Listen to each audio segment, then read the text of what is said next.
Happy Saturday, all you Zenners saved by grace. You are on AmericanFreedomRadio.com listening to Zen in the Car Radio. All the monsters under my bed and in my closet say that I am Daniel Louis Crumpton, so I'm going to trust them for the time being and go with that. Today is February the 20th, 2016. We got a really good show for you today. But I did want to bring up some things since last week. ZenInTheCar.com has come back from its yearly hiatus. We typically go on break every year around October, November, and then we come back earlier in the year. And basically, the point of that is it's not very popular for websites to do that, to kind of go on downtime. But we're not like any other kind of website. And the reason that we do it is to recharge our spiritual batteries and kind of choose what direction the site's going to go for the next year. And typically we have people who leave or new people who come on board. And this year we have a very, very, very impressive uh, lineup of contributors to ZenInTheCar.com, one of which is going to be in the passenger seat tonight, Thomas Sands. Thomas, you there? Yep. All right, before I let you take the mic here, I do want to go through the lineup. Obviously, we have myself as a contributor for ZenOnTheCar.com this year. We were able to get Derek Grayson, who is running for Senate here in the 8th Congressional District of Georgia. Sabrina Black is making a return, though she's kind of on the sidelines for the time being, but she will put out material on ZenOnTheCar.com/Divine America. Chuck Ocelli is also a part of Team Zen, and you can find his blogs at zeninthecar.com/TOE. You can also check out his website, ocelli.com, where he has pretty good free material. He has really good material for the members. We have Dylan Wade, who will be doing movie reviews for us.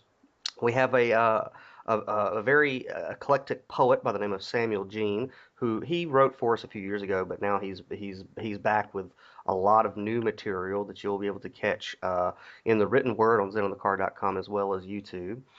We have Smithfix. Chuck Smithfix is with us also. He'll be making regular guest appearances on the radio show as well as blogging at ZenOnTheCar.com. And of course, we have Thomas Sands. Now, I want to talk a little bit about Thomas Sands.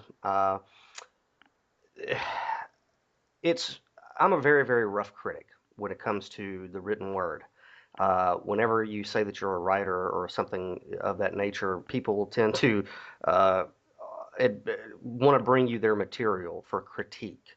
And to me, writing is a sacred cow. Now, it's that's my craft. It's what I was born to do is write. So whenever you bring me your material, expect me to be very, very rough whenever I critique. Don't be, a jack writer, so to speak. But I have got to admit, whenever Thomas Sands brought me some material, he is the first person that I have never had to edit. I have never had to critique. I had absolutely nothing bad to say about his writing whatsoever. As a matter of fact, I was actually humbled to read his material. Now, he's a younger guy. He's 19 years old, right, Thomas? That's correct. Okay. And I got to tell you guys, it, especially what I'm about to have him read to you, which was published on ZenOnTheCar.com this week. It's called a Personal Declaration of Independence. He sent that to me earlier this week, and when I got finished reading it, I kind of teared up, and I kind of teared up because one, it was just magnificently written, and you'll be able to hear that in just a moment. But uh, it made me kind of tear up a little bit to know that I had maybe a small part to play in inspiring what he wrote, for one, and that makes what I do all the more worth it. But another reason that it made me tear up was that it showed me hope for another generation. It showed me that what people like myself and everybody here at American Freedom Radio do is not in vain, that it's actually reaching an audience and that it's actually changing hearts and minds. And it's my personal belief that this young up and coming writer is going to change a generation. That's my belief. And I'm honored to have Thomas Sands on the Zen in the Car family. And I have high hopes for him. I think a lot of great things are going to come. So Thomas, if you don't mind, I would like you for the listening audience to introduce yourself a little bit, and then give them a reading of that Declaration of Independence, if you don't mind. All right. Well, first of all, I'd like to say thanks for the kind words. Very humbling and inspiring.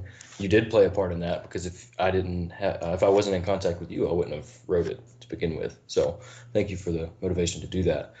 Um, I am a 19-year-old writer from Georgia originally, Middle Georgia.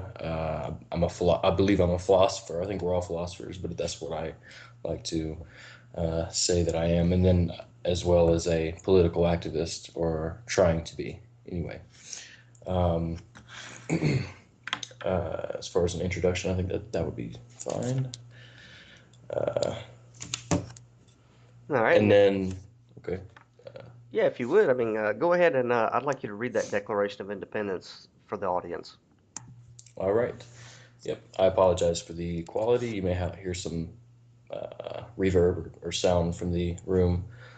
I need to get a better mic, but either way. So this is a personal Declaration of Independence. I wrote it because I felt like it needed to be written. It was something in my mind that I thought about a lot, and I felt like maybe someone other than myself could get something from it. But here it goes. Please note that the following document isn't meant to replace or copy any document that currently exists, but instead is meant to serve as an addition to the great writings that were written before this one. I do not believe that this document can stand alone. I hope that it becomes for others what it has been for me inside my mind before I put the thoughts into writing. Instead of focusing on the people here, I focus on the person. That person could be you, someone else, or it could be me. The reader is urged to keep an open mind, or the listener in this case, and understand that no document is perfect. All we can do with the limitations that are in place in our reality regarding writing is to expand on previous documents with the experience gained from life after reading such material. There comes a point in life when one must choose to live how others want them to live, or live the life they desire. Following the golden rule may be the extent of their moral and ethical values, and this is enough. The individual chooses not to follow the path of those that fear the snake, but instead take the road they wish, and acknowledge that the serpent may be waiting for them and ready to strike at a moment's notice. The person must decide either to dissolve the bands that are used to enslave them, breaking free from restriction put on their way of life, or be content with the chains that tie the individual down, involuntarily committing them to a life of servitude to their masters. The difference between a right and a privilege is that one is inalienable, while the other is given by another person. The individual that wishes to break free from the bondage of restrictive privileges knows that from birth they have certain rights that no man should dare attempt to restrict. Any attempts to take away the life, liberty, pursuit of happiness, and other rights that have always been for the individual grants that person ethical and necessary permission to defend theirself with at least equal force which is or was inflicted upon them. The individual who has declared their independence from tyrannical rule has made clear to themselves that they understand that no one has the right to take any rights from someone else. A society may appoint other persons to a position of power, fed only with the privilege that is given, but their privilege stops when that same society has decided that they don't deserve or need it anymore. In some cases, like which we are seeing today, those people that society gave privilege to have used their power to attempt to take away the rights of the ones that appointed them to that power. Any opposition to this power is met with brutal force, and it is made clear that those who oppose will be imprisoned or killed. In such times, a person has the moral right and the duty to not only disobey the overreaching powers that be, but to also unite with other free people to burn the system that enslaves them to ash. Okay. The oppressive government, which we have let spiral out of control, has decided what they want is what we will have, and will do everything in their power to make what they wish to see a reality. They have incrementally corrupted a government not to serve the people, but to serve those few that are in positions of power. They have created a system that allows them to take what they wish from the people to build other systems that can in the end only inhibit the rights of the free people. They've imprisoned people for many years for crimes that were created with disregard to personal liberty. They've executed individuals in the streets for not complying with the rules which they feel are superior to the inalienable rights. They have created large standing armies to gain power and milk what they could from the people to fund it. They have turned the people against one another, and it has resulted in many casualties. They have constantly attempted to assault the voice of the people by taking control of, if not building, the largest media networks. They have decided that every child that is born in this nation or that will ever be born is property that belongs to them and them alone. They have built militarized police forces across the nation to further enslave the people and remain in control. As a friend of mine has said, rulers intend to rule. Today I declare that I am a free and independent person. I absolve all allegiance to the government which attempts to rule over me. I have decided to take a stand and no longer be afraid of the snake which may block my path. I concur that my rights include life, liberty, and the pursuit of happiness, and does not include the ability to take any of those things away from someone else, but does include the ethical and moral duty to defend them for myself and others. Today, I am free. Excellent, excellent. And see, part of the beauty of that document is that you took the actual Declaration of Independence and brought it back to today for a new generation. And I think that that is, we talk about, as in the car, we talk about evolution as revolution or revolution as evolution. And a lot of people who are in this movement, whatever you want to call it, um, they're stuck on the idea of recreating 1776. And I'm of the opinion that that just can't happen. We're in a new age, and it can't be done exactly the same way as 1776. It needs an upgrade. It needs a reboot, a reload. And what you've done here in this document is exactly that.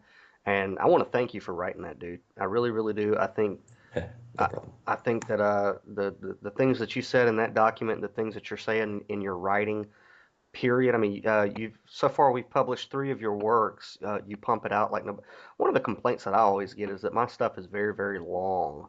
You know, I'm a long-winded guy, but you're able to condense this stuff down into the internet age to where people's attention span's only, a page or two. You know what I mean? 10 minutes Right, max. right. And I think that That's that's going to propel you even further is that you're knocking people in the face with so much truth in such a short space that it's going to appeal to people who wouldn't sit through, say, 10 pages of my crap. You know what I mean? So I, well, my attention span is about that short, so I have to make it work. well, that it works out great. It works out great. Now, shortly, our guest today is Greg Tharpe. We're going to be bringing him on the line in just a minute. I want to go ahead and give you his bio before we bring him in. As Greg Tharpe is an author, and he's a spiritual solutions and life transformation master. His thought-provoking and profound spiritual insight brings a new holistic spiritual perspective of God, self, the universe, truth, and life, which reveals ancient secrets in a more enlightening, empowering, and enriching way. Now, Greg's profound, practical, biblical, spiritual teachings about the soul connection causes transformation and increased faith in one's higher power, leading to greater abundance, happiness, healing, and holistic success. His mission and passion in life is to help people increase their faith and understand the divine power within them and how to access it for the wisdom and guidance necessary to create a happier, healthier, more prosperous, abundantly blessed, and fulfilling life. Now, Greg's book is called The Godsend: How to Create Heaven in Your Life. It's a must read for spiritual seekers of greater clarity, truth, total success, transformation, and fulfillment. And you can purchase that book at www.gregtharpe.com. That's GregTharpe. And while we bring him on, or while we're waiting to get him on the line, you guys know that I am no fan of organized religion. Thomas, I also believe that you are no fan of organized religion, right? That's correct. That's right. It's my opinion that organized religion is the cause of every woe that we have in this world. However, I don't believe in throwing the baby out with the bathwater. Me and you have had long discussions about this the past couple of weeks about don't blame the Bible for the misrepresentation of the Bible. Don't Right, blame the person of Christ for the abuses that have been committed under the name of Christ, right? right. Well, I'll say this, that I think there's a lot to learn from all texts. especially spiritual ones. We can't let those that take those and claim to be under those affect how we view them, I believe. Right. It's not fair to the Bible. It's not fair to, I believe that the Bible is inspired. Um, it's not the only inspired work, but I believe that the Bible is inspired, edited as it is. So I think that there's a lot that we can glean from it, obviously. And so, with that being said, we have Mr. Tharpe on the phone. How are you doing today, Greg? Hey, doing great. Daniel, how you doing? I'm doing pretty good, just doing a radio show and whatnot. We also have on the line Thomas Sands. Uh, Hey, he's Tom. he's going to be co-hosting Hello. with us. All right, Okay. all right, Greg. So your book is The Godsend. You want to tell us a little bit about that? Oh, yeah. Yeah, I years back I got started in I kind of backed into self-improvement and personal development. And it led me to spirituality. I'll make a long story short. And so I found out when I was in personal development that there was a lot of things I come upon some information that I knew people didn't know because it was my first time hearing it, and I was wondering, hey, where did these people get this information from? And I kind of like fell in love with it, and I had a passion for wanting others, my friends, to know this information because I felt like they hadn't been it wasn't they didn't know anything about it, Hmm. and so I really wanted to know about it because I felt like it could help them. And come to find out, wasn't many people really interested in it. But it led me to I was going to some seminars, um, and so one of the speakers said one day he was saying he made said some words that kind of like inspired me, and it was like thoughts are causes and conditions are effects, and they kind of like brought spirituality to the forefront of my consciousness. And I really didn't know anything about spirituality. I wasn't really aware of it. And those words kind of like they inspired me. And I started to dig deeper. And I started to study the Bible and started to just dig deeper into it and go deeper within. And I really discovered my spirituality. And so I after I started studying the Bible, I wanted to like clear things up a little bit and write what the spirit had showed me some deeper interpretations of what the Bible actually meant. And so that's when I wrote my book and to help people gain a better understanding of what the Bible and God and life is all about. All right. Now, would you consider yourself a Christian? I personally know that you're not an Orthodox Christian, but would you identify yourself as a Christian? Now I don't go with labels. I There don't you put labels on. there you go. You know, I like that. I am. Like the Bible said, I just am. I'm not. I don't deal with the label thing. My spirit doesn't lead me to put a label on what Right. I am. Right. So it's not your approach to do the fire and brimstone thing with the Bible. You look at the Bible as more of a food for the soul, sustenance, for the inner man. Exactly. Spirit based thing doesn't make sense to me. Not in relationship to understanding God. I see God as love, and so I don't get with that spirit thing that they're teaching out there. All right. Well, that's unfortunately that's something that's been taught for a very, very long time. I think that's what turns people away from the Bible is the hate. The people have used the Bible as a a means to ostracize anybody who is different, rather than take the Bible for what I believe is really saying, which is that we're all God in the flesh, essentially. Right? Exactly. I totally agree, and that's what the Bible is trying to say, and that's what Jesus. I like the Jesus the gospel, and his teachings and the story of Jesus because I think his message was about telling people you are in other words you are God in the flesh. You are potential. You have the God-like potential in you, and you can do all things if you believe. You have the potential for health, you have the potential for healing, you have the potential for prosperity. It's just if you just understand that potential and use your mind right to plant those seeds that's not limited and that's in alignment with abundance. Hmm. Well, you say that, and I also echo that that same saying, but in certain circles, me and you would be burned at the stake as heretics for even suggesting that what Jesus was saying was that we're all God in the flesh, you know.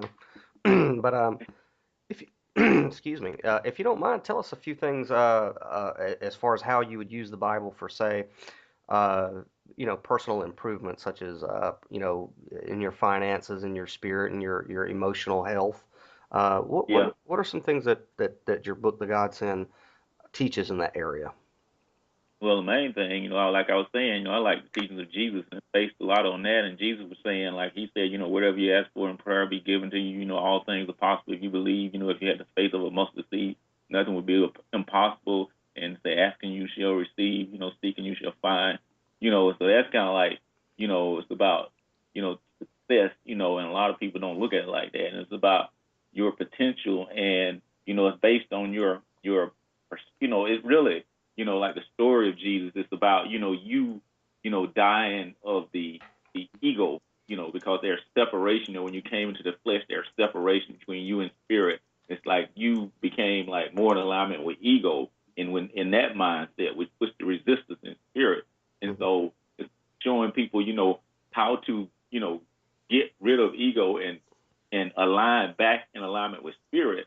And once you put your intentions on the financial thing or the health thing or whatever, and that means that you've given it to God, and now spirit will give you the guidance and the wisdom to manifest that. So it's all about like sowing and reaping, and that's the thing that I like about Jesus' teaching, about understanding, your potential, understanding the God in you, and that it is possible. So believe it, that you are God, and you can manifest, this abundance in each area of your life, unless you're here to go through some things that you need to go through to to maybe not have that at this point in time, but to learn some lessons, Hmm. along.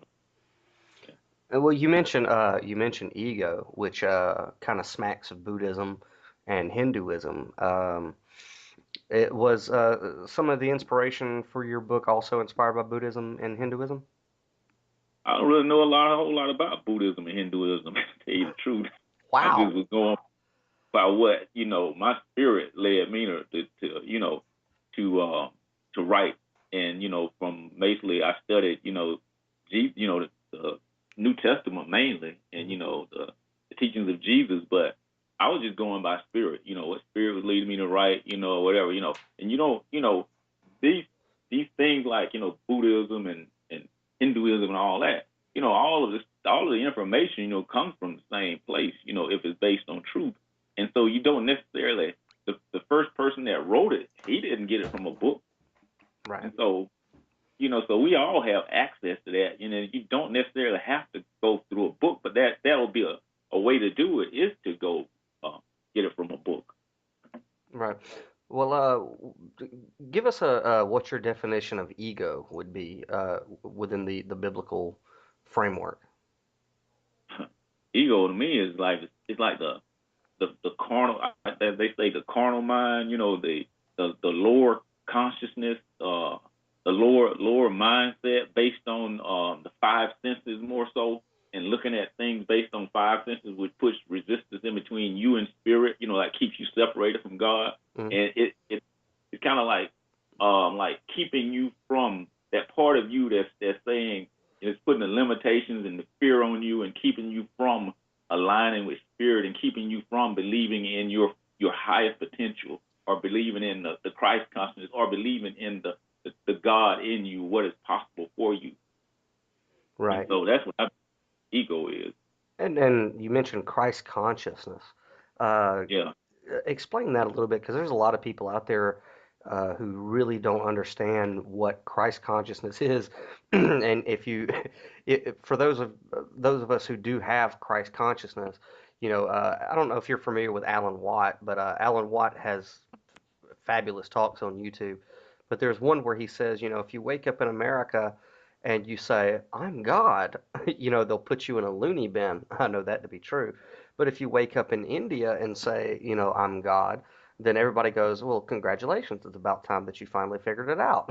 you know, so it's Christ consciousness is something that a lot of people really can't fathom, and I think that's due to religious dogma, really. But talk on Yeah. Christ consciousness and what it is and how one can attain it, and how can you know if you do have Christ consciousness? Well, I think it's like a school, and you like got different levels, of consciousness. And I also look at it as like different levels of spiritual understanding, and you can also call it different levels of faith. And so by the more you let go of ego, um, the the more you start to raise your awareness and consciousness, and like you go like I say, we're at different levels of understanding. I can only speak from where I am. You can only speak from where you are. Anybody can only speak from where they are.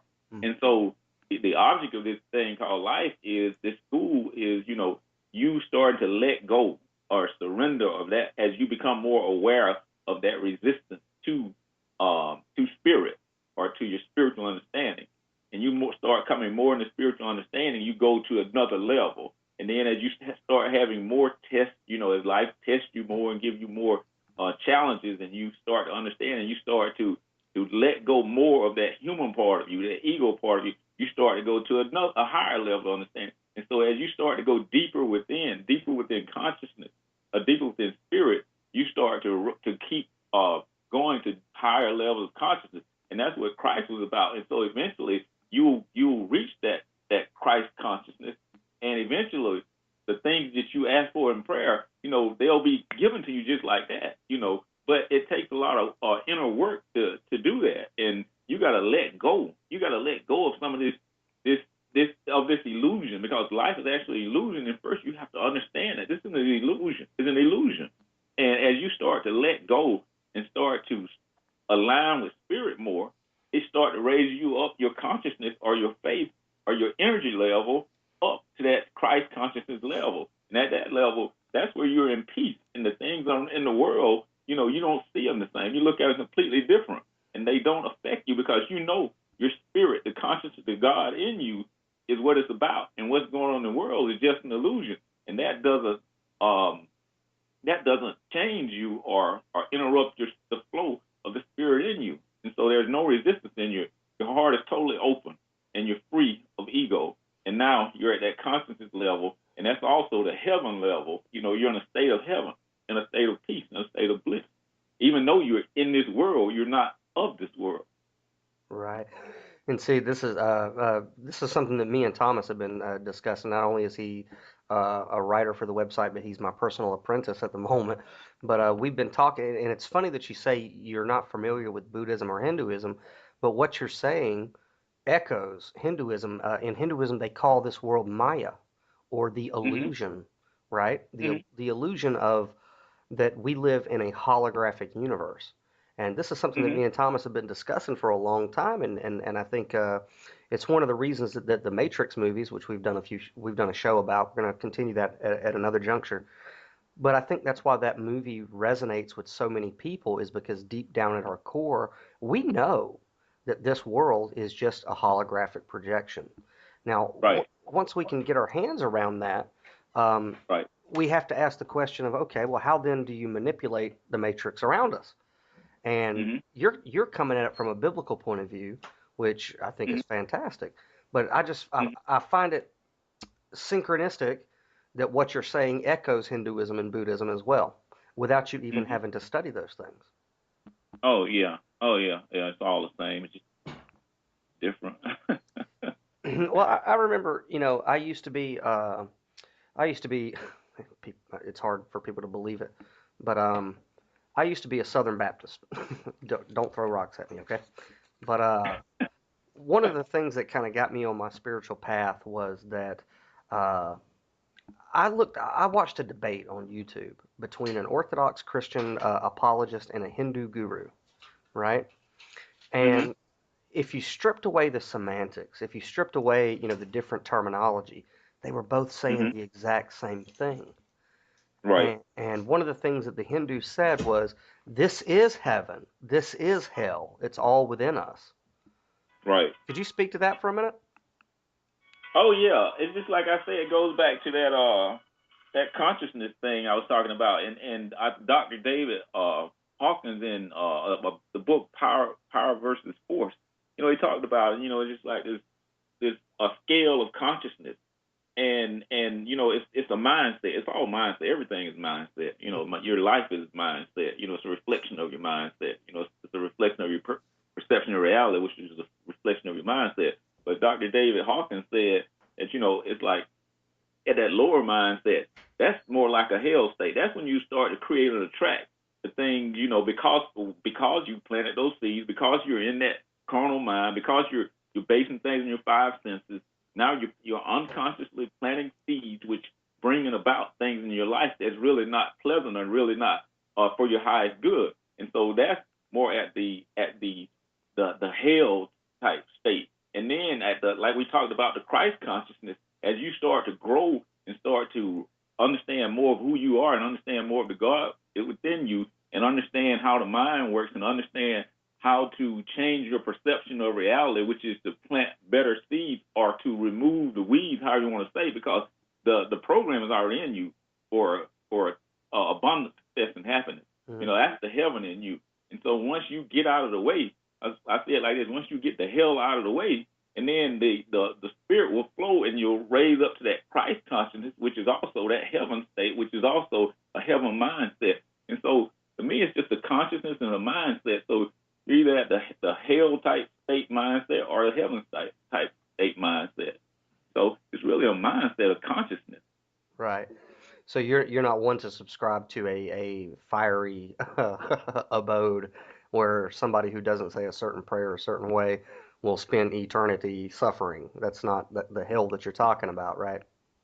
That doesn't even make sense. It's, when you say God is love in one breath, and then how could you say God will, allow people to, go to hell for the rest of them? Exactly, exactly. It never made sense to me. It's like George Carlin used to say, God loves you, but he's gonna send you to hell where you'll suffer for eternity. And one of the questions I've always asked is, what about people who never heard the gospel, before the Bible was written and things like that? What happens to them? And I've had some very staunch Baptists tell me, well, they're all in hell. That there's no out. Sorry. Yeah, God I don't. God pre-knew that he knew in his divine providence that they wouldn't accept the gospel anyway. So he allowed them to live in an era that didn't have the gospel, which is stupid. I don't. I believe we're all gonna get it. We're just gonna get it at certain times. I don't think God's gonna give up on us, on any of us. I don't care what we're going through. In this illusion. You know, um, we're all eventually going to get it. We're all eventually going to see the light, Right. and it's just gonna happen. It's just God. Just that's love, and some of us are slow, but we got to go through what we got to go through. That's just the way it is. We got our own path, and whatever it is we got to go through, we got to go through it. And some of us are more evolved than others, and we've already been through it, so we may not have to seem like we got to go through as much. I don't know, but Does it's just God, and we're all gonna get there. does I, reincarnation fit into your interpretations of the Bible? and I believe in reincarnation because I believe it's like this school I was talking about. We're going to eventually have to come back until we get. Some of us are not going to get it right now. We possibly done this thousands of times. We just don't remember it, And once we wake up, and realize that, we'll like move up to a higher level. But a lot of us is like stuck in this grade, this grade called this carnal mind grade, Hmm. and we're just resisting. We keep resisting, but it's just like all of us go through that. All of us go through that. We're gonna resist for a while, and then eventually, wake up the next morning, lights come on. And sometimes you have to go through something tragic for the lights to come on. Sometimes, some people here, the lights were on for them at an early age. They didn't necessarily have to go through as much as some other people went through. Right. And for me, it was just hearing those words. I had to hear those words from that guy, and that's what sparked the light in me. So just Right. See, I've always felt that, and Thomas, if you have anything to add, please don't hesitate to jump in. Um, All right. I've always believed that, if you have somebody who's a literal interpretation type person of the Bible, I've always asked them, well, there is a scripture that says, "If I be lifted up, I will draw all men unto me." And then I'll mm-hmm, ask them, well, was he lifted up? And of course, the mm-hmm, answer is yes. And then I'll ask, well, how many men did he draw unto him? Well, all of them. Well, then right, for that to be literally true, you're going to have reincarnation. You're just going to have to. exactly. You know, not to mention the other places where the Bible does talk about reincarnation. I mean, reincarnation is in every faith, even the Bible, though they've tried to strip it out. But I think that the idea of reincarnation is most fair for a loving and just God. Yeah, I don't Yeah. know. I don't know what the process is whenever you shuffle off this mortal coil, why we can't remember. Now, of course, those who do have Christ consciousness can remember their past lives. Mm-hmm, I know I remember a few, which is confusing because then mm-hmm. you have to determine who are you, whenever you incorporate those memories. But what I would like for you to do is, I believe in divine providence, and I don't think that there's anybody listening to this that uh, there's no such thing as coincidence. So if somebody is out there listening to this right now, they're supposed to be Right. listening to it.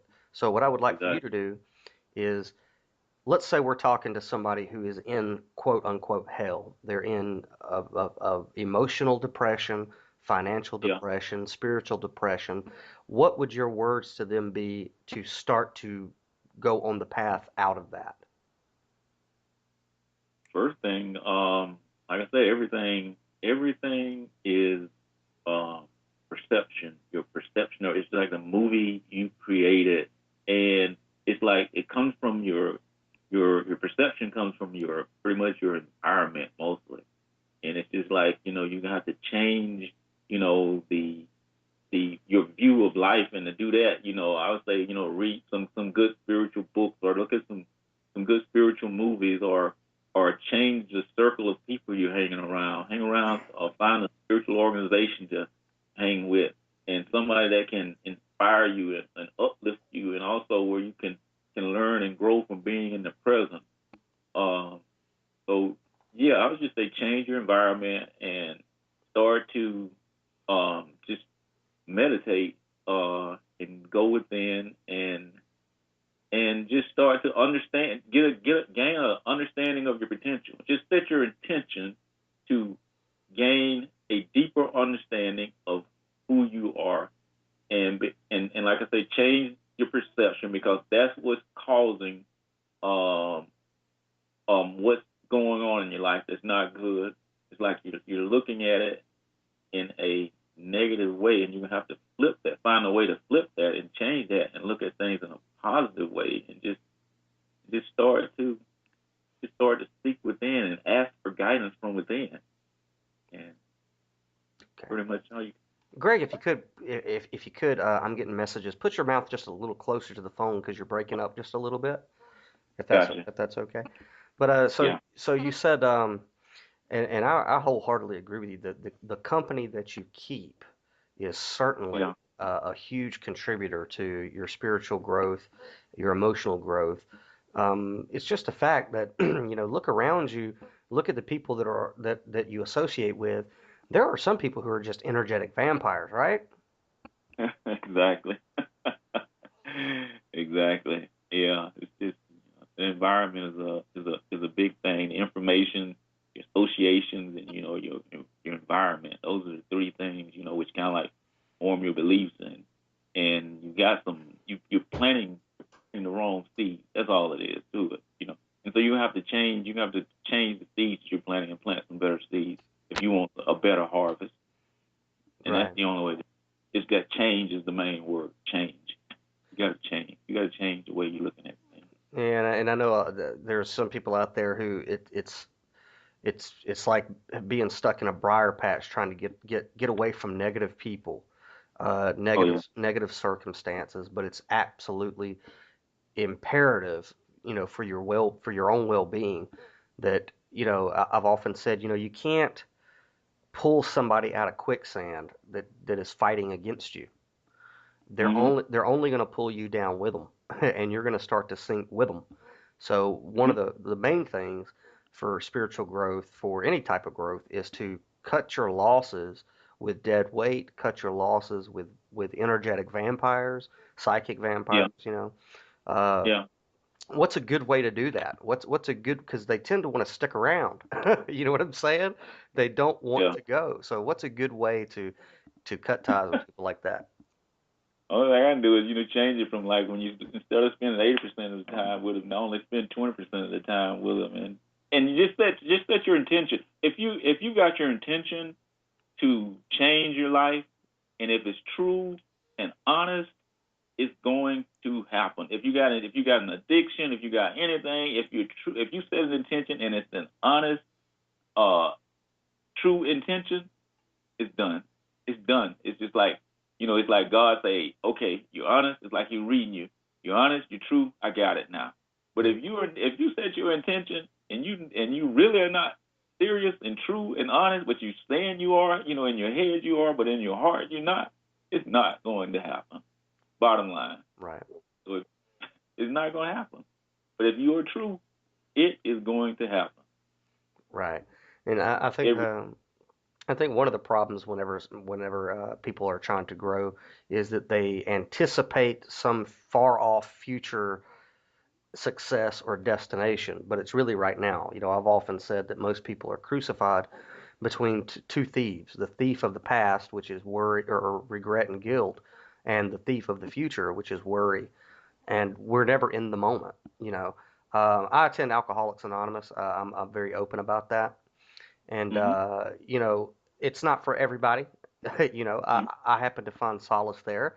I like being in a mm-hmm, group of people that don't judge me and that I don't have to explain the nature of the addiction.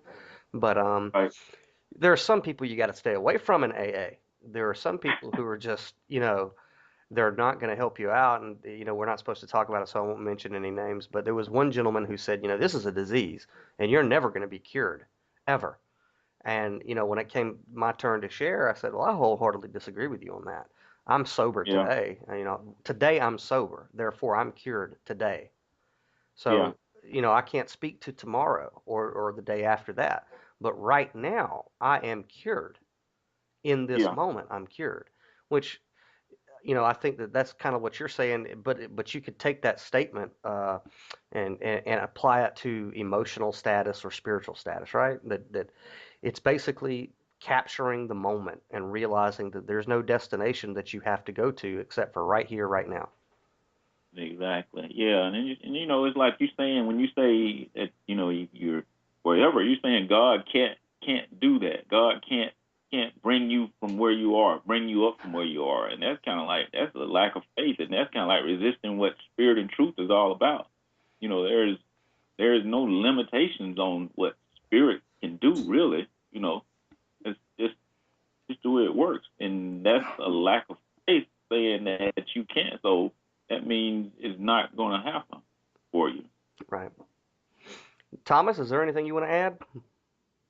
No, I can't think of anything right now. Oh, okay. You're worthless. No, I'm just joking. More of a listener here. This All is right. very entertaining, enlightening almost.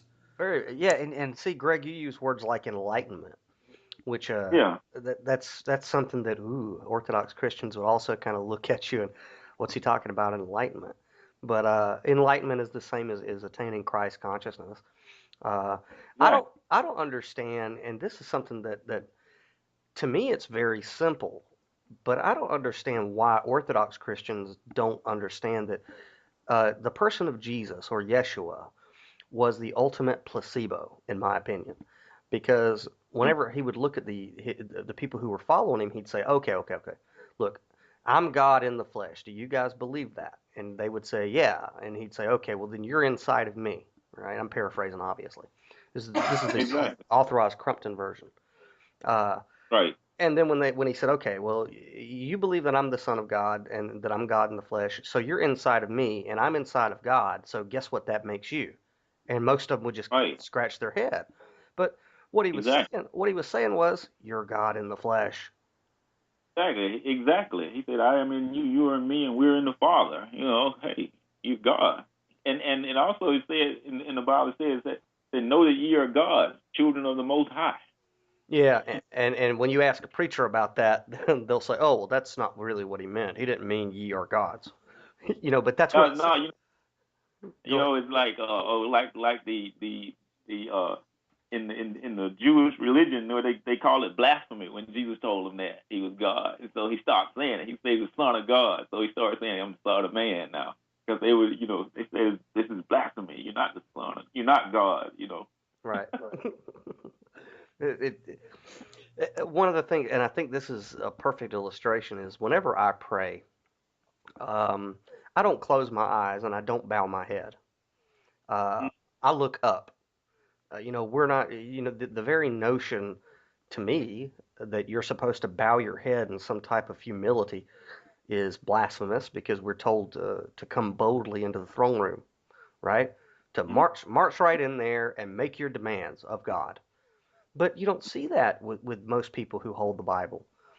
You see them, they bow their head and cower in fear, and Yeah. they take the scriptures where it says, fear God, and they take Right. it to a place where I certainly don't think that's what the Bible is talking about. So, what would your interpretation of fear God mean?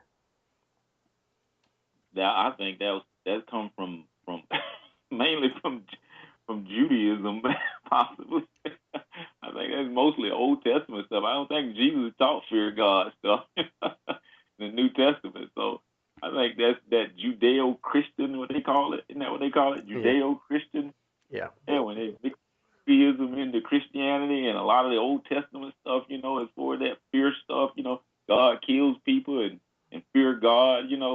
But not. I don't think you fear God in a way of God doing any harm to you. I think fear comes when you plant those, you know, negative things or send negative karma out. Yeah, fear that. Fear thinking negative. That's the fear that you need to do more so than fearing God. And so, yeah, you can fear negative thoughts because you're gonna reap a negative harvest. For thinking negative thoughts. right. That's the only thing I know of can think of. And see, you have a lot of people also. You mentioned the word karma, and you'll have your Orthodox Christians, they don't like that either. But it's the same as reaping Yeah. and sowing. It's the same principle. It's just Same. summed up in one word, karma. It's just so many ways. It's so many different words. You can say it's so many different words for saying the same thing, and they stuck in. A lot of people are stuck in saying it one way. That means this, and it means this, and this other word it means so. You got to get out of that box of saying, just looking at things one way. I Hmm. look at them in all different ways. I use a lot of different words because I know these different words mean the same thing, the same exact thing. Right.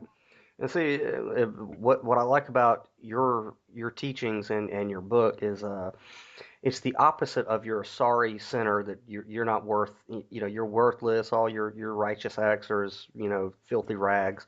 That's not what you're saying, and it's not what your Right. book is saying. It's more akin to what I believe the Bible says is that all of us are precious. We're precious gems in the sight of God, whatever you call God. Exactly. Exactly. Like, like I said, Jesus was telling people about their potential. He was telling them about the God, and that's what he was preaching. That was his his main message was faith. It's about faith and your potential. The God in you. It says, "Seek ye first the kingdom of God and His righteousness," and they say all things be added to you. So you don't have to really seek things. You just have to seek. Seek spirit, seek spiritual understanding, seek understanding of who you are, seek the God within you, and then get in alignment with that mindset, and then whatever you ask in prayer will be given unto you. Now, for those who might accuse you of being a prosperity teacher when it comes to, uh, wishing to attain, security in finances or material things, what would you have to say to them that would call you like a prosperity teacher or something like that?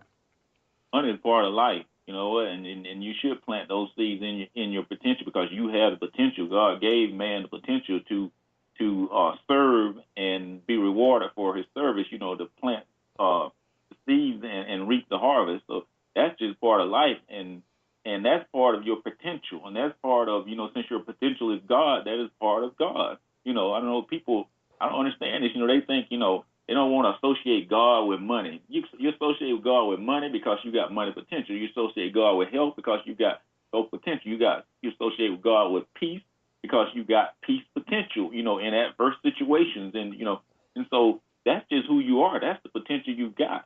And so, these people, I don't get it where they trying to, talk prosperity preaching and all this. Prosperity is a part of it, and you have that type of potential. If you serve, life will prosper you.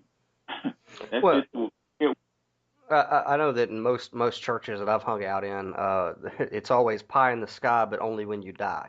You know, it's never, Oh, yeah, yeah, it's never enjoy liberty and prosperity here and now. It's always some far off, distant future.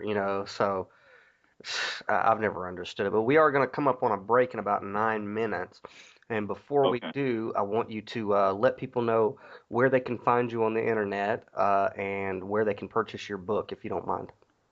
Yeah, and also I'll be having a teleseminar on the 24th, which is Wednesday at 7 o'clock p.m. And it's Secrets to Happiness, Health, and Wealth. And you can go to my website at www.gregtharpe.com, and you can sign up for that webinar and also sign up for my free newsletter. And you can purchase a copy of my book. And another thing I want to say before we go to break is about we're talking about prosperity.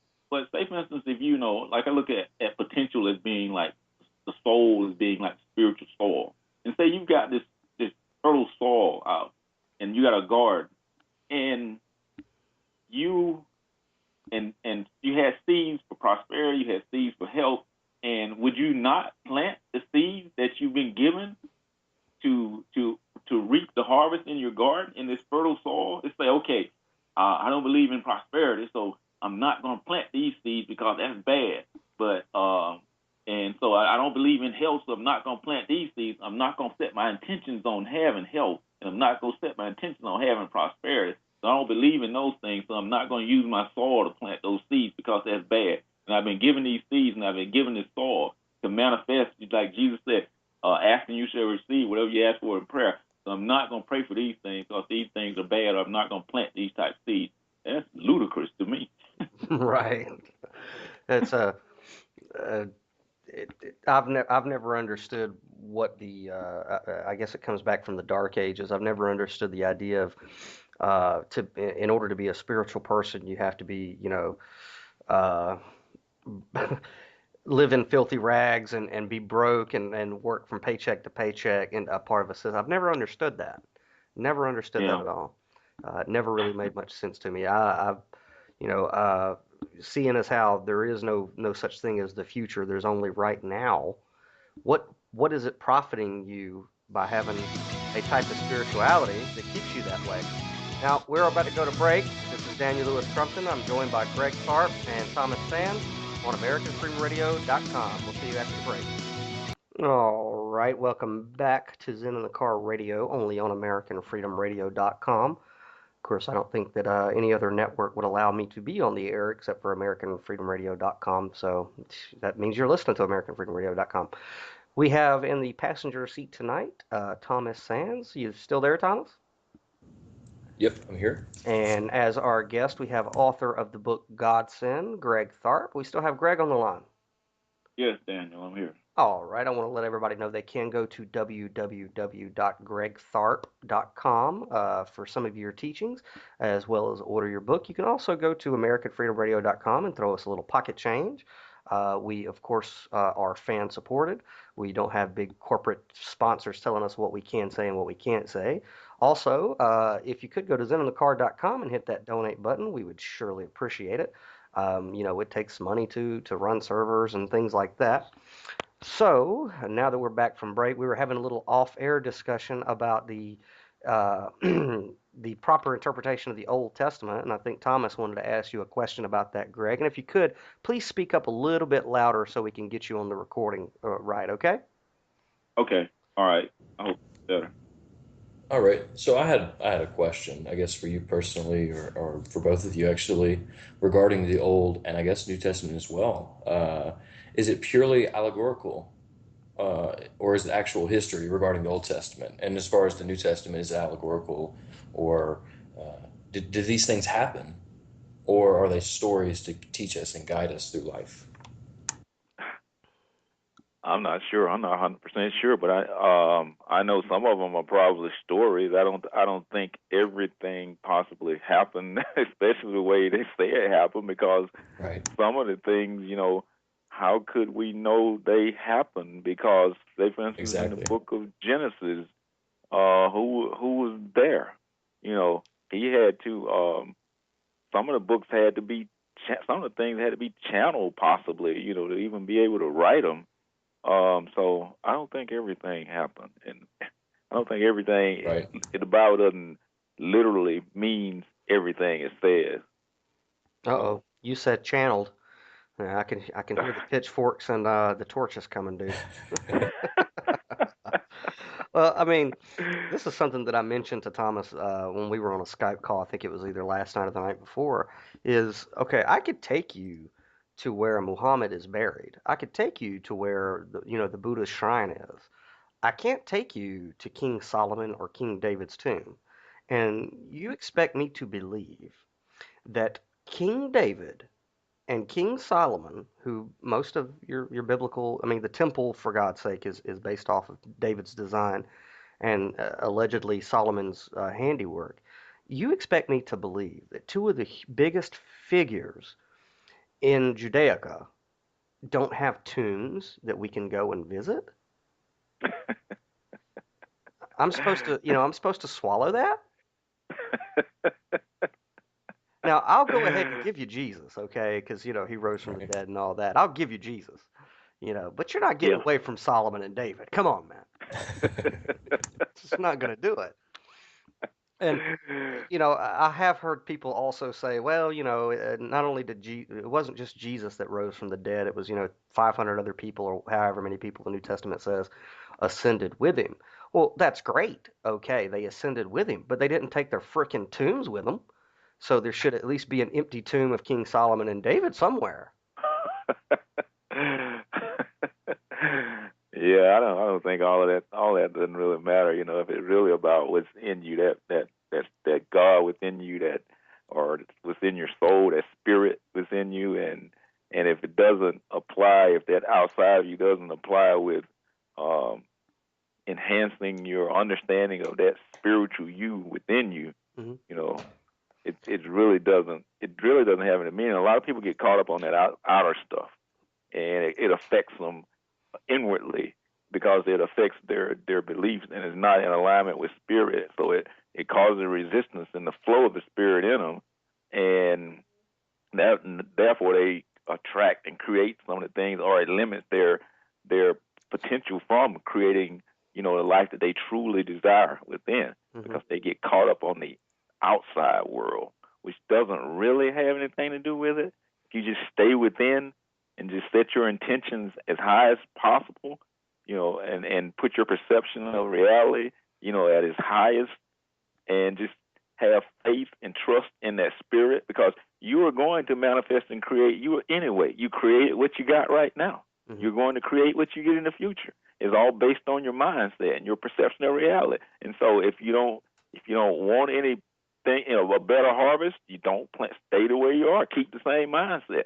But if you want a better harvest, believe in that potential in you and stay focused on planning on keeping a positive mindset, and stay focused on planting the better seeds, or removing the weeds that's preventing the spirit from flowing freely in you, to give you the intuition and wisdom to guide you and lead you to the manifestation of better intentions, or better goals, or a better harvest in your life. Right. You've mentioned the like attracting things and changing your mindset and stuff. It's sounding a lot like the law of attraction. Are you familiar with that one, that concept? Yeah, a little bit. I didn't read a lot about it, but yeah, it's based on the law of manifesting, the law of attraction, the law of creation, the law of cause and effect, the law of sowing and reaping, all the same thing. Your mindset, what you reap what you sow. Law of reaping and sowing, it's the same thing. You Right. attract, create, and manifest based on what's planted in your subconscious, what's your thoughts and beliefs, which in other words is your faith. It's just like if you believe in sickness because you see all the sickness in the world and that's what you believe in, that's what you faith in, your subconscious or your soul or your potential say, okay, here you go. This is what your faith is in, so here you go. Right. If you believe in, poverty or mediocrity, and it says, okay, here you go. This is what you believe in. This is your faith. So as the Bible, says it'll be done unto you in accordance with your faith. And so that's pretty much the way it works. For it's just we're all under that same law of sowing and reaping, and we're all sowing and reaping. We're all creators. Like God is the creator. We're all creators, and we all create at this dimension, at this third level dimension of this human dimension. So Right. that's what we do. We either intentionally or unintentionally create what we've created, and we can create a mess or we can create a masterpiece based on how we use our mind or based on the seeds that we sow. I would also add that's how we use our words. Uh, Same thing, yeah. yeah, it's how we. Yeah, well, yeah, A lot of people. I yeah, mean, if you hang around anybody who it just seems that life is not working out for them or everything's going wrong, their car breaks down, they're late on their bills and all this. Listen to the way that they talk. They're constantly talking about their problems, and they, they go ahead. oh, no, I was just gonna say they don't realize how powerful they are. It's like, look at the mess you created. That's how powerful you are. Look at you now. You can do the same thing if you just change. Yeah, yeah, it works. It works in the other way too. Exactly. I tell What people, you created. some people who are always talking about their problems, I'll tell them, I'll say, look, whenever that problem pops up, instead of complaining about it, why don't you, every time that problem rises its head, why don't you think of one positive thing? Say one positive thing that's going on, and basically to use uh, reverse psychology, Right. and use negative situations as triggers to bring about positive thoughts. A lot of people complain that they're late on their bills and stuff like that. I'm like, well, there are a lot of people out there living under a bridge who ain't got bills. You know, Exactly. there's a lot of people. You may be eating Roman noodles all this week, which I've been there, done that, got the T-shirt, but you're at least you're eating. There, so that's a plus. But Exactly. I want to steer this conversation. Maybe I don't know if you want to get into it or not, but into the realm of demonology. I am a very spiritual person who believes in.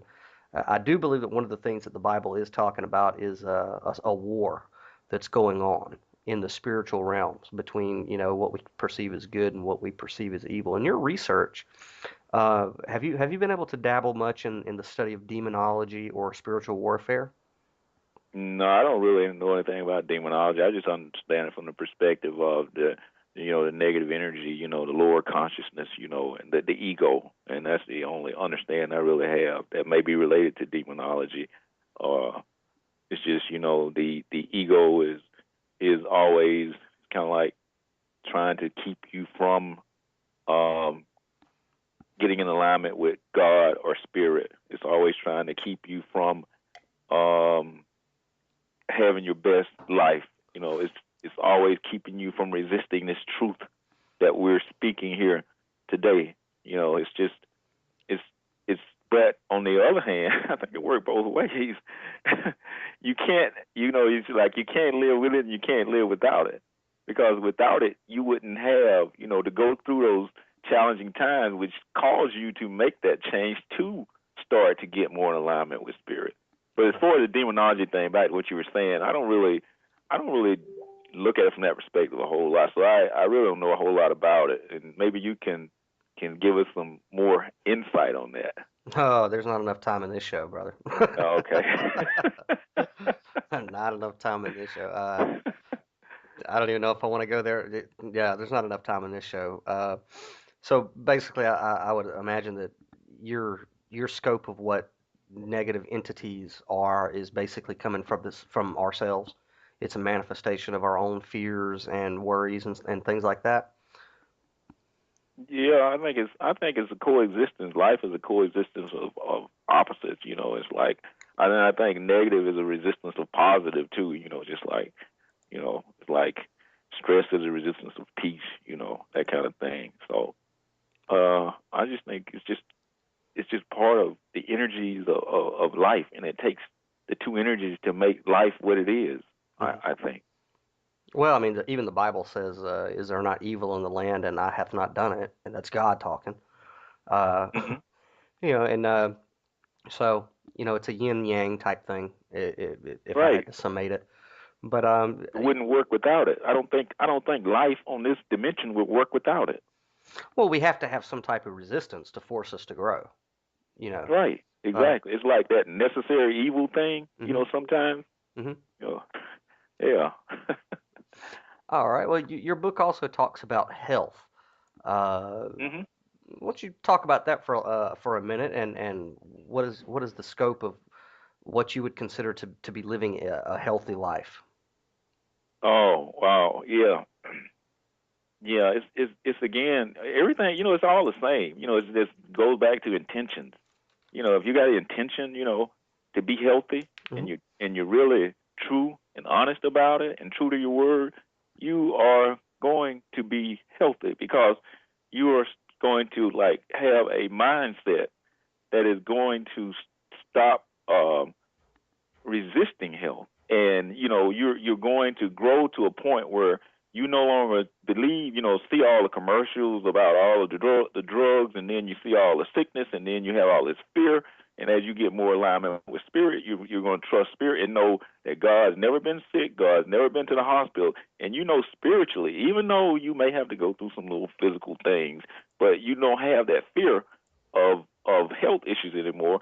And because now the spirit, you remove the resistance, and now the spirit is actually guiding you more so, and leading you and giving you the wisdom because it's within you already of what you need to do every day to be healthy. And for you, it may be eat different things, but it's all healthy. For me, it might be a little bit different, but it's now we're under the guidance of the spirit to lead us and guide us to become healthy. And that's just the way it works. It's like you might go in the store and you see some things that you might start changing the way you're eating, and you might start walking, or you might start whatever it is, because now you've like given it to God. You've like given your health thing to God, and you're serious about it. And now He said, okay, I got it. And so you kind of like sitting back and let God take it. And now He's actually working through your body and you're actually doing the actions, but it's actually like you giving your health to God. And now you're becoming healthier because you've become more health conscious, right? And you don't, when now you're health conscious, and now you don't maybe eat some of the things you used to eat, or, do some of the things you used to do. And so now you're manifesting because now you've planted those seeds, and now you're manifesting, or the spirit is because you have that potential. You've got that soul, and now it's manifesting uh, the health that you want. It's like your prayers are being answered. Yeah, my dad always used to say, when the mind is weak, the body will suffer. And Yeah. I would always reply, well, Dad, when the body is weak, the mind will suffer because they're interconnected, right? Right. And I know, I need to get back into practice of it, but I used to do a lot of yoga, which oh, Hmm. that's of the devil, Stretching is of the devil. But I know that whenever I was doing yoga on a regular basis, in the morning and in the afternoon, my mind was so much sharper, so much clearer, so much more in tune. Oh Uh, yeah. because I mean, it's like the Bible does say, your body is the temple of the Holy Ghost. It's a temple, Yeah. and Exactly. it's gonna have an effect on your emotions. It's gonna, I mean, what's his name? I can't believe I can't think of the actor's name. Marlon Brando, right? Hmm. Used to be Hmm. notorious for losing weight and gaining weight for different roles. And when he was asked one time, well, how do you do that? How do you how do you drop 20 pounds in a month or whatever? He would say, I just turn on some music and I move, right? Hmm. And one of the things I've found is, whenever we think of exercise, we think of, this, uh, we have to have a dedicated time and it's going to suck and it's going to be strenuous and we have to lift weights or run on the treadmill or whatever. But, I often exercise while I'm cleaning the house or while I'm Exactly. cooking, you know, you just, Exactly. right, you just turn on some good music while you cook and you move, you just move. E- And exactly. you'd be, Exactly. I agree with you 100%. And so, Exactly. you could exercise 24 hours, well, not 24 hours a day, you got to sleep, but most of your day, if you move, just use your body to move fluently, you'd be surprised. Very surprised. Exactly. And, Activity. Exactly. That's the key. That's the key. It's like not necessarily going to a gym, but it's just moving. I agree with you 100% on that one. well, what do you Yeah. think about, what's your thoughts on vegetarianism, pescatarianism, or versus eating meat? Uh, I think your spirit is going to guide you to what to eat and what not to eat. I think vegetarian thing. If you're if I don't I don't have a problem with it. If that's what you got it to do, Hmm. it's not going to hurt you. I don't think eating meat hurts you either. I think you'll know, moderation. You'll know, how much to eat and what type to eat more. You know, um, so I, it's just so however you guide it. I think you'll be guided. Be guided. What like me myself, I eat pretty much anything, but I'll eat it in moderation. It's not like one of these people. I don't eat this. I don't eat that. Whatever. Like some people, they say I eat pretty much anything I want. I do eat it in moderation. I don't. I try to eat vegetables Hmm. as often as possible, and I don't eat a lot of some things like a lot of greasy stuff and I eat a lot of like chicken and fish type meat. For some reason, I don't eat a lot of pork and a lot of beef, even though I do eat pork and beef. I just don't eat a lot of it. So I kind of like I don't go about go by like what these people saying in these books, and you read a lot of this stuff, and nothing wrong with it because you can read the stuff, but you got to discern it also. What makes more sense to you. You can't this man just because he's saying that doesn't mean it's the gospel or whatever. That's just what he thinks. So I'll Right. read and I'll discern and I'll say, well, like they say, drink 8 glasses of water a day. Nothing wrong with that. Or drink a gallon of water a day, maybe. That's a better example. But who drinks a gallon of water a day? I My do. spirit's not telling me to drink. I actually do drink a gallon of water. Okay. Well, see, you can do it maybe, but I don't drink a gallon. That's too much water for me. You know, and my spirit doesn't say drink a gallon of water. My spirit tells me to drink water, and it tells me to drink quite a bit of water, but not a gallon a day. That's just I'll be drowned in water. Yeah, well, no, it's not That's bad. hard to do too. That's kind of hard to do. Drink a gallon of water a day Well, I've for actually, me. especially if you're losing weight, drinking cold water, ice cold water, actually helps you to burn calories. And not to mention, I just like to stay hydrated. But Yeah. I was an alcoholic for years, so I figure I make it up for it now. But but I used to be a pescatarian, which is you only eat seafood, you don't eat anything, any land-dwelling creature. I will say that I did feel a difference in my emotions and whatnot. Now I'm back to eating meat, but I think, this is just my personal opinion. I don't eat as much meat as I used to, but prayer over your food, there's something to be said about transmutation. Um, I don't know if you know who Freeman Fly is, but he years ago I saw a video of his where he was talking about transmutation of food, and it's while the energy and the emotion that you have while you're preparing food, you will ingest that. As they say, you are what you eat. You know, Mm-hmm. so whenever I'm preparing food, anybody who's ever seen me in the kitchen, I'm listening to upbeat music. I'm preparing the food with love. I'm Oh yeah. enjoying every bit of everything that I touch as far as preparation of food Yeah. is just happiness, Yeah. it's love, it's positive Yeah. vibration. And one of the things Yeah. I absolutely love is after I do that, watching people eat the food.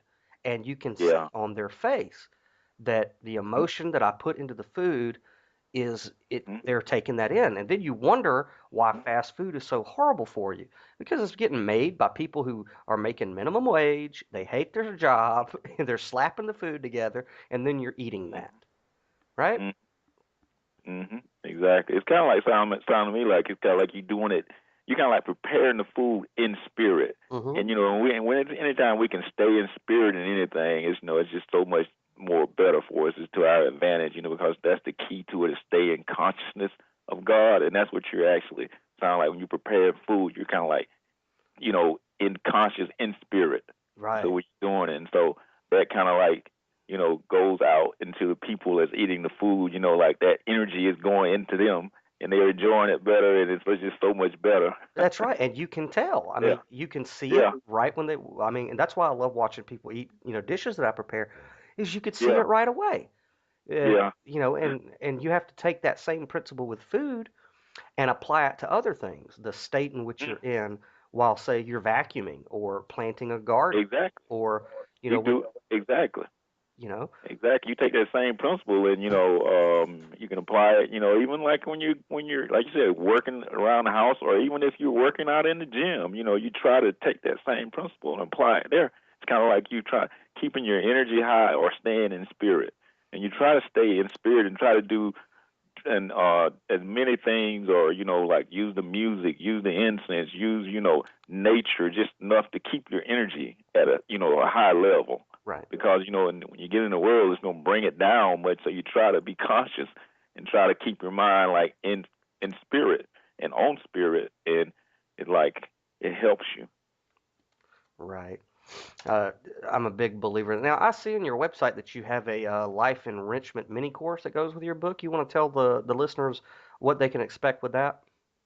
Oh yeah, the life enrichment course. That's I'll be doing the teleseminar on a lot of the points in that Mhm. course on Wednesday. Right. Yeah, and so it's just that's the one that I talk about the Hmm. secrets of happiness, health, and wealth. Yeah. And I think there's about um 7 or 8 I talk about, and I think I'll cover about 3 of them in the teleseminar on Wednesday. Right. And, All right. See, I'm just getting some messages here. Somebody's wanting to listen in, and, and they can't get the player to work, which is unfortunate. Uh, all right. Well, tell me, it, when a person, let's say they do start walking this spiritual path, and they start to want to expand and have prosperity spiritually, financially, and all the other avenues, and problems arise. What would your mhm. suggestion be for dealing with problems when they pop up after a person starts walking this path? I think you ought to be happy that they pop up. Be happy that they pop up because they're going to help you grow. And it's just what you need while you're on that path. You're only going to get what you need, and that problem is exactly what you need. And when you start to be able to understand it from that perspective and look at it from that perspective, it's not going to be a problem anymore. You don't see it as a problem. That's it. Now this It is never was a problem. It's just a challenge anyway. It's just a test to help you grow. And they say, okay, you need to grow in this area. Have you grown yet? Okay, let me give you this test. And if it's a problem, you haven't grown. You backslid.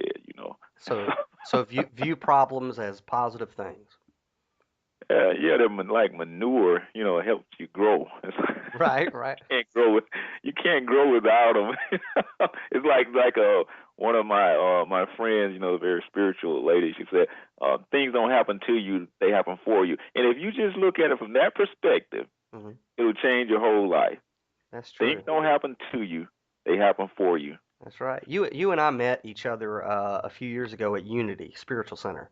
Yeah, Uh, yeah, and Clive Delaporte was the I don't even know what you'd call him. He wasn't the preacher, but Clive ran it. right, And Clive used to right. always say, "Your problems are dragons." And the bigger the dragon, the bigger the problem. But he would say you need to ask yourself, what do dragons do? And it's they guard treasure. So the bigger the dragon, the greater the treasure. And you have to make a decision if you're going to tuck tail and run in the opposite direction, or if you're going to slice the dragon's throat. And I think that's a better way of looking at our problems is, like you Right. said, they're challenges, and if we can just push past them, there's something on the other side that's going to be very worth attaining. Exactly. Exactly. That's just the way life works. They're tests, and you got to pass this test to get to the next level. It's just, And if you don't pass that test, you're not going to the next level. And so you're going to keep eventually having that test, because you are here. You chose to have that test. You chose because you know you needed that test to get to where you want to get to. It might be you want to overcome stress and you want to have peace. And so you're going to keep getting this test, or this problem or this challenge yeah, until you finally get it. yeah, it does seem like whenever you avoid a problem, it just keeps popping back up, popping back up, popping back up until you finally just say, "Ah, hell with it," and you deal with the damn problem. Tony Robbins used to say, positive thinking is great, but it's not everything. If you're looking at your garden and you say there's no weeds, there's no weed, there are no weeds, you're gonna lose your damn garden. You need to get in there and you need to pluck the freaking weeds out of your garden, right? Exactly. But I know it's easy for us to say that because when you're caught up in the moment of a life trial, Oh, oh it's wow. it's it shuts you off from your bigger perspective. Oh, oh, exactly, and that's what's gonna happen. But it's something you got to go through. You just gotta go. You just gotta experience that. It's like you just said, you get caught up in it, and you won't even realize you're caught up in it, and you're just going through it, and you finally, eventually, you just have to snap out of it. But you just gotta go through it. You just gotta be caught up in it, just to understand it and understand the mind and understand life. Hmm. And it's like you're saying, it just comes upon you, and then you just caught up in it, and just the mind, you just cannot get your mind back straight for some reason. It's just all messed up, and it's gonna take a minute for you. You just got to go through that process, and you keep maybe trying to meditate and pray and stuff like that, and eventually you may snap out of it, but. It's just a test that we got to go through, and that's the way we learn and grow from going through that kind of stuff. Yeah, my dad used to say, and I quote my dad a lot, like they say, the older I get, the smarter my dad is. Yeah, Yeah. but he used to say, I felt sorry for myself because I had no shoes, and then I met a man who had no feet. Uh, and Yeah. you got to look at it that way. I mean, you have to regain your sanity somewhere in the midst of a problem, and you have to realize that at least you're blessed to have that. Like, for example, I got this freaking crack in my roof. That every time it rains, it leaks. And when I first noticed it, I got so frustrated and so upset, and I was just grumbling about it. And of course, it would rain more, right? Mhm. Uh, it, Mhm. it, until finally, I said, you know what? I'm blessed to have that crack in a roof. Mhm. It's just a problem. All I have to do is call my freaking insurance company and deal with it. Why am I sitting here bitching about it? There are so many people out there who don't have a roof, you know, Exactly. but Exactly. And we tend to want to get thrown back into victim mentality all the time exactly. because it's easy. Exactly. It's easy to be a victim. Exactly. One way to do, to overcome that is, you should practice peace. You practice meditation. You just practice being at peace, and then you kind of like you program in your subconscious. Where then that's when you actually be. You don't have to think anymore. Once you start to get, this type of perception in or thinking well, not thinking, but this type of perception of reality into your subconscious. Just practicing peace. Just sitting at peace and practicing peace. Hmm. Then what? You don't have to think about it anymore. When situation comes up, it's automatically there. You don't react the same way anymore Right. because you've been practicing this peace for so long. It's just now it's a part. It's who you are, and you're just actually being your authentic self because that's who you are. You are peace. You are love. You are abundance. You are joy. You are peace. You are all these things. And when you're not, you're resisting them. Right. Right. And I'm a big proponent of meditation, and you've mentioned it a couple Yeah. times tonight. Talk a little bit about and like especially with Thomas here, I've been teaching him that there is no right way, excuse me, Mm-mm. and there is no wrong way to meditate. Uh, Thank you. but if you don't mind, talk a little bit about your personal meditation and what your practices are. Yeah. I just kind of like I really like.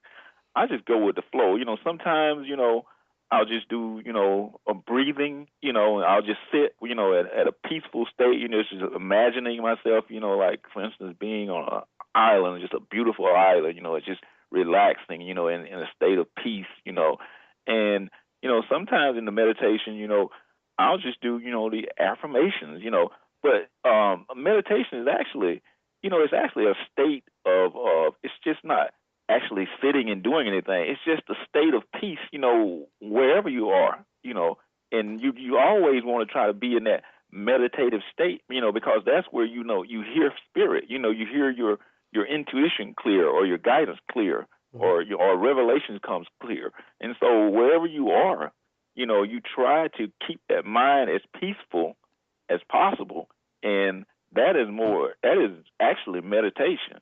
And you're always in a meditative state as much as possible.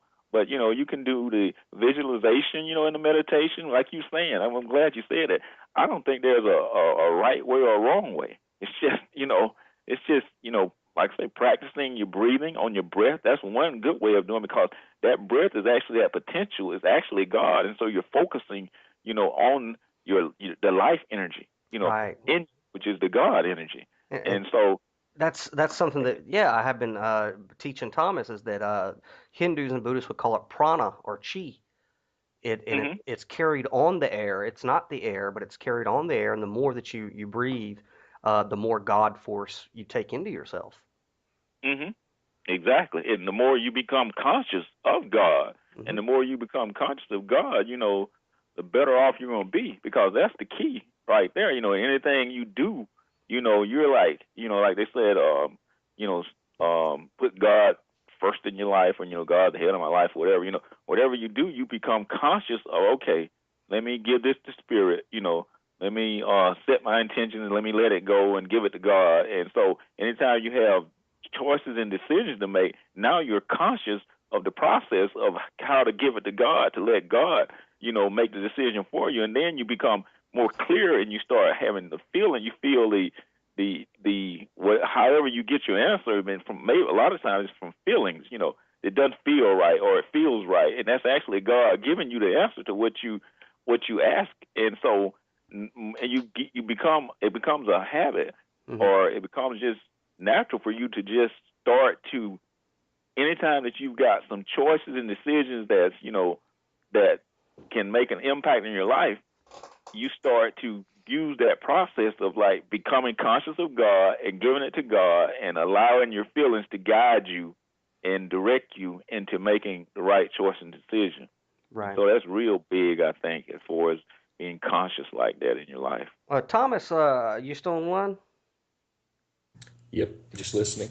While we're talking about meditation, did you have any questions? Because I know this is something that me and you are dealing with off the air, but you got any questions about meditation for Greg? No, I have a comment regarding meditation, though. I'll say this, that in my experience, nothing is better for depression and whatnot than sitting down and giving your mind time to rest. Meditation has really helped me personally with that. Yeah. Exactly. And like I was saying, not to cut in on you, but just practicing peace. Right.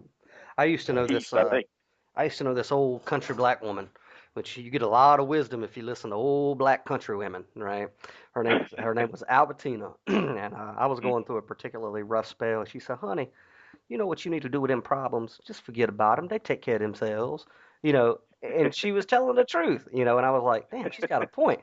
And she's been on the Yeah. earth a little longer than me, so I find that these problems that we obsess about, if we just let them go, and like they say in AA, let go and let God, whatever you conceive God to be. I certainly don't think God is an old man with a beard, sitting on a throne. Right. God is spirit. Right. But if you See, do, you just let go of the problems. They take care of themselves. They really, really do. they do. They do, but just the letting go, that's not as easier said than done sometimes, though. That's the thing. That's the truth. You just you just say, okay, I'm letting go, and then the problem, boom, all these negative thoughts still bombarding you in your head, all these negative visions, all this negative stuff, and you can't get away from it. You're caught up in it, like you said earlier. Yeah. And so that's why you practice peace. You just practice peace till you get it programmed in you. And that's what you're actually doing. A lot of time in meditation, you can be like subconscious programming. You're programming peace. So now when things come out, I'm at peace. You know, my automatic reaction is peace, regardless of what happened, because I know this is not real. I know this is an illusion. And so I just stay within, and I am peace. So I just stay true to myself, which is peaceful. And I think you haven't mentioned it, but you've been demonstrating it.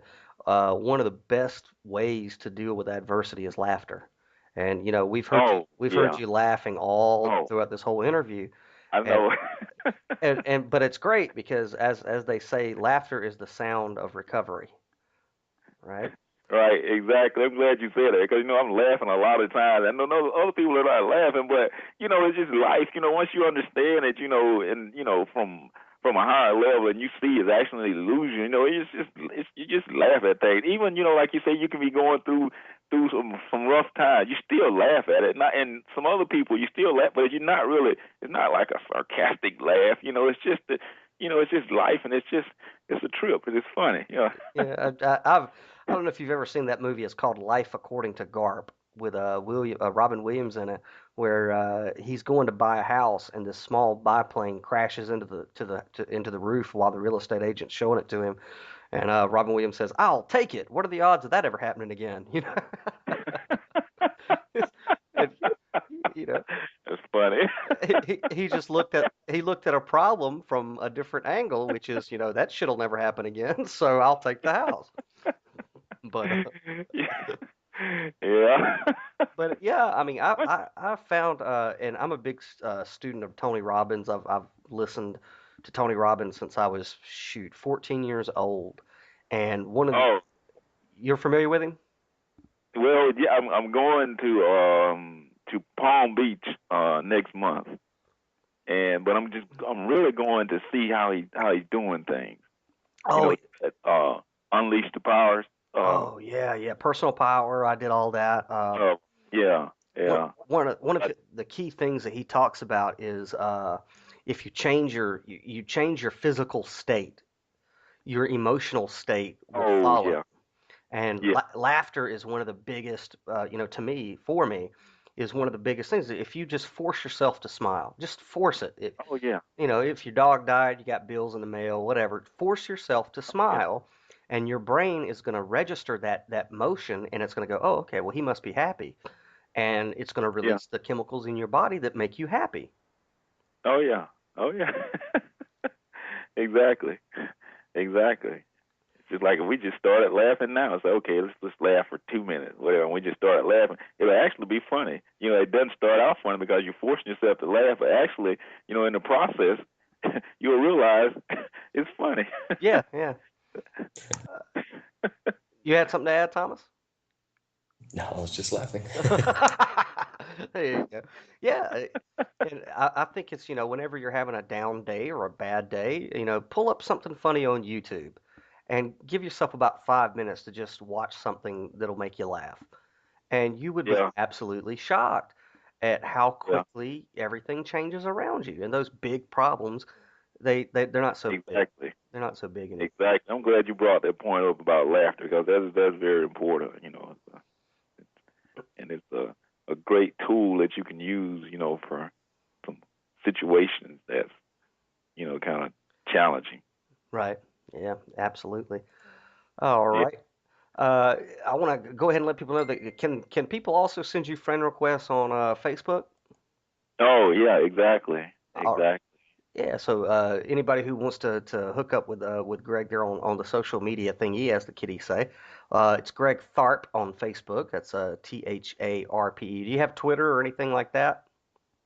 Yeah, I've got Twitter, but I don't really know my Twitter account right off. Oh, okay. You're in the same boat as me. I finally broke down I finally broke down and had to get a Twitter, so we're doing that thing too. All right. Yeah. And as we've mentioned before, your book is called The Godsend. It's How to Create Heaven in Your Life.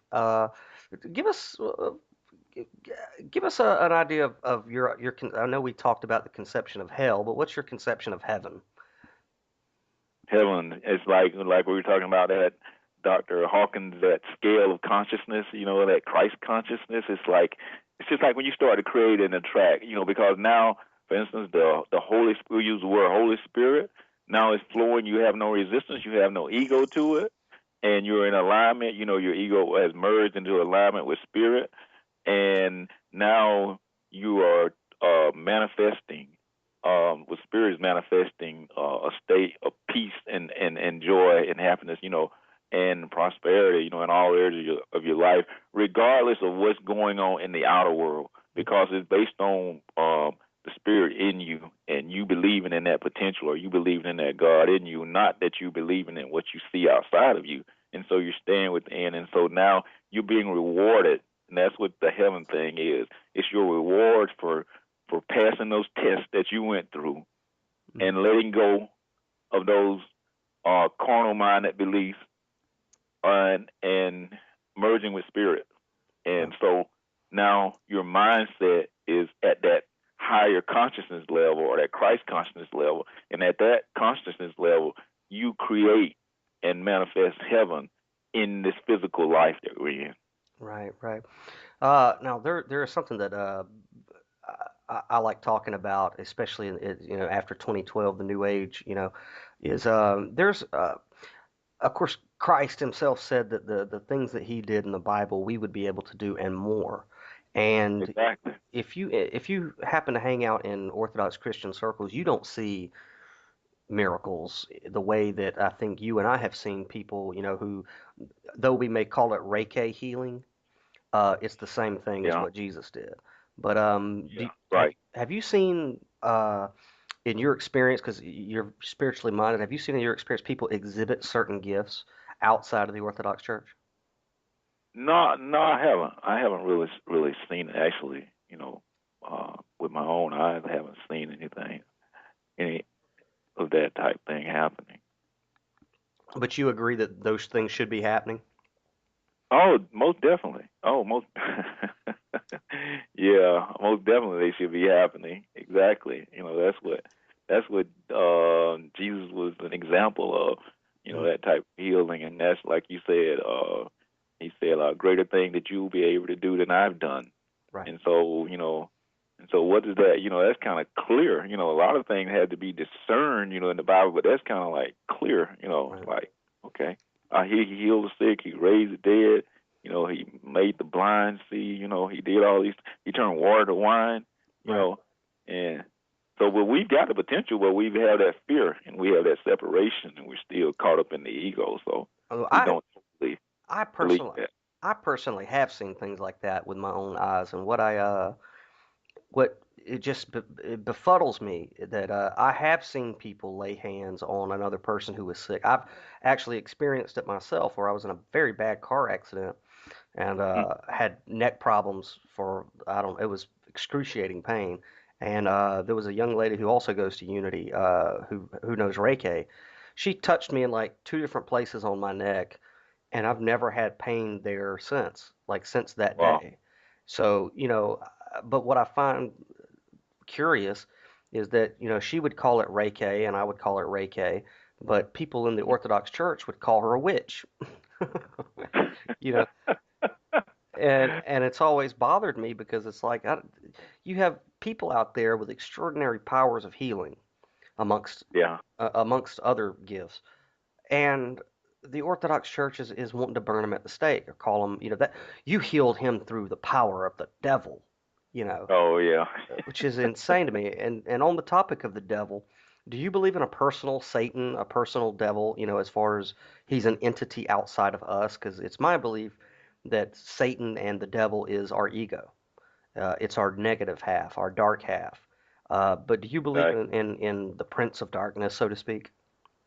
No, I don't believe. I think that devil thing I was talking about, the ego or the carnal mind, or whatever, that lower state of consciousness that we're in, and that's the other words for Satan or the devil. It's that's just the word they use in the Bible, and people want to like look at it from a physical human type perspective, Right. when they talk about the devil or something, Right. outside of them. But it's just that it's the resistance resistance to God. I'll put it like that. That's what Right. the devil is. Well, I like to sum it up. I'm a huge uh, science fiction geek, so I understand spiritual things through Star Trek and Star Wars and things like that. But there's an episode of the Clone Wars where, and of course, it's in every time a Jedi has to go through the trials, they have to face their darker half. But the best representation is when Master Yoda, has to face his darker half, and he finds that the more that he fights his darker half, the stronger his darker half gets, and eventually he says, Mm-hmm. he accepts it, and he says, "A part of me you are, but control me you do not." And to me, that's Mm-hmm. the devil. The devil isn't some guy with a pitchfork and horns and all that. It's us. It's our internal Exactly. ego, Exactly. and Exactly. once we realize that, we take power away from this, omnipresent, omniscient sort of outside force that is so much more powerful than us. Once we realize it is Exactly. us. Exactly. That's when we, like you said, that power and authority. When we don't realize it has power and authority over us, but once we realize it, we take our power back. It has no power over us anymore. Right, Once we awaken and become enlightened to the truth and stop resisting the truth. right, right. Well, Greg, we got a little over 10 minutes left, so I want you to, before the music cues up in about 10 minutes, go ahead and let everybody else out there know, summate your message, summate the message of your book, and make sure that you let everybody know where they can find you on the web, and also get a copy of your book before we hit that 10 o'clock mark.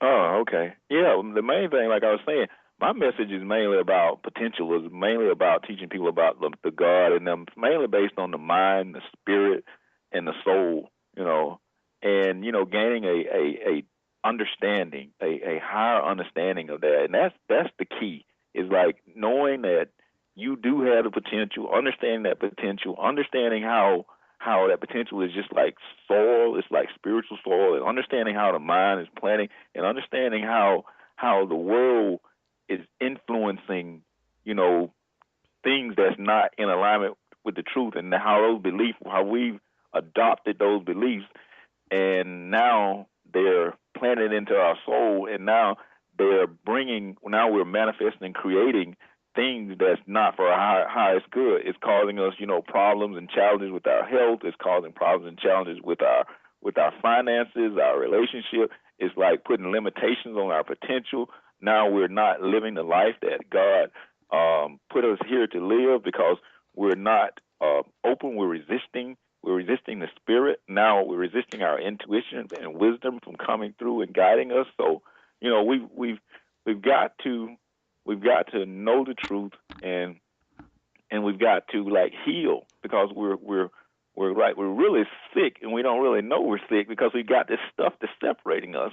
And now it's all about healing, being healed, healing ourselves from this resistance, and this that's blocking the spirit of God from blessing us abundantly. Like Jesus said, he said, "I came so that you may have life." He said, "I didn't come like the enemy to steal and kill and rob." He said, "I came so that you may have life and have it more abundantly." And that's what this is about, by you just we knowing who we are, we knowing that we're God and that potential is in us, and that we're creating, and we're constantly creating, and that we're going to create anyway. So since we're going to create, why don't we just change our perception of reality and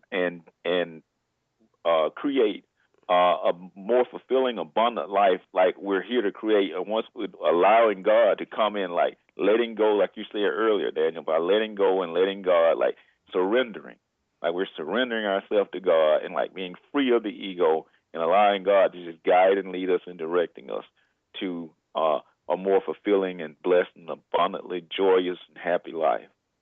And so you can go to my website at www.gregtharpe.com, and you can get my book there, and also sign up for my free newsletter. And this will help increase your vibration, because this is what we're all about. It's about increasing your vibrations, or increasing your understanding, or raising your consciousness. And it's about helping you with the healing process, and identify things that's keeping us from reaching our fullest potential. And also, you can go to my website and sign up for my free teleseminar on the secrets of happiness, health, and wealth. And this will also increase your understanding, increase your frequency, increase your faith, and help you start to shift, because this is all we're about, shifting. And that's what I'm doing. I'm helping people make this shift. It's like leaving the ego and shifting into spirit. And so everything I do is based on helping you make the shift. And we're all, by being engaged in this type environment, this spiritual environment, it's going to help you shift a little bit more, and your understanding is going to rise a little bit higher and higher. And you're going to go to another level of understanding. You're going to continue to increase your understanding until eventually you reach that mindset where you have no fear, no ego, and you're just open. And now God is just fully flowing through you. Now your intuition and wisdom is just crystal clear, and you're hearing from God, and for your guidance and direction into living your most fulfilling life. Excellent. And the book is called The Godsend. The Godsend: How to Create Heaven in Your Life. How to Create Heaven in Your Life.